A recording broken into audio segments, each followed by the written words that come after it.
Hello, today we're going to be creating the responsive search form for our table.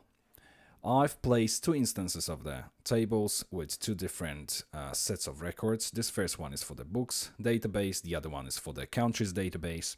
I'll show you how it's going to work. We have 4 columns in this first one. If I start typing, let's say I'm looking for the composition, the record which contains composition. While I'm typing, have a look at what's happening.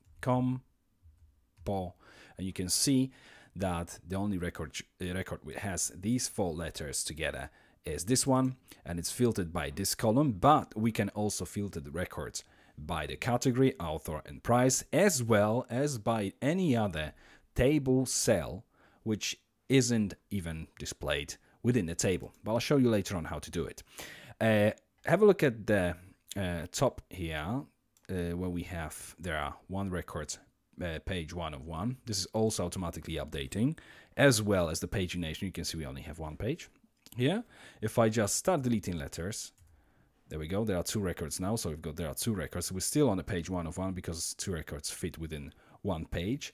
If we start deleting letters, there are more records now, obviously. If I delete the last one, you can see the pagination has updated, as well as the number of pages. If we click on the next, with the pagination, you can see that's also updated. The same for the other table. If I type, let's say Unite, have a look at how the pagination is changing as well. United, and there we go. We've got 5 records.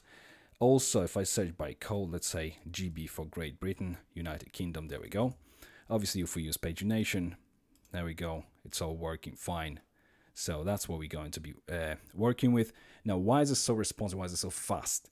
The reason why it's so fast is because what we're going to be doing, if I open a Firebug and we have a look at the console when I'm loading the page, the first call that's made to the server, and the only call which is made to the server, is to populate all the records from the database as JSON array for each table. That's why we can have separate instances.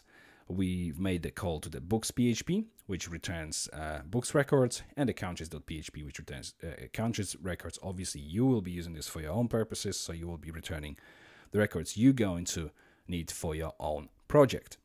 And as you can see, we've got 2 instances of the same form on the page with different sets of records. You can have as many as you only want.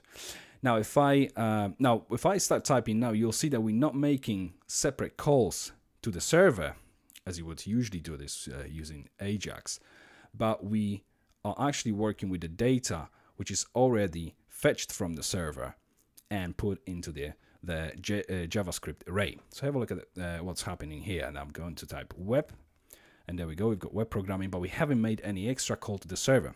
That's why it's so quick, because everything is happening within the browser. All this data is already available to the browser, and all we have to do is basically JavaScript filters the records and obviously narrows the results. Now we can, as I said, we can obviously filter not only by 1 column but any others. You can see web obviously matched here. Then if we take any of the names, let's say look, if I remove this and type look, there we go, this record pops in. If I now try with the price, we can try with, let's say, 7 point something. We've got 37 points, 17 point, and so on. If we try with 9 point, there's only 1 record with 9 point. So obviously that's how it works. If I also, I'm going to close this console here. I'll try here, let's say, United again, Kingdom, and there we go. 2 separate sets, 2 separate forms, 2 separate results. So that's what we're going to be working on within this series.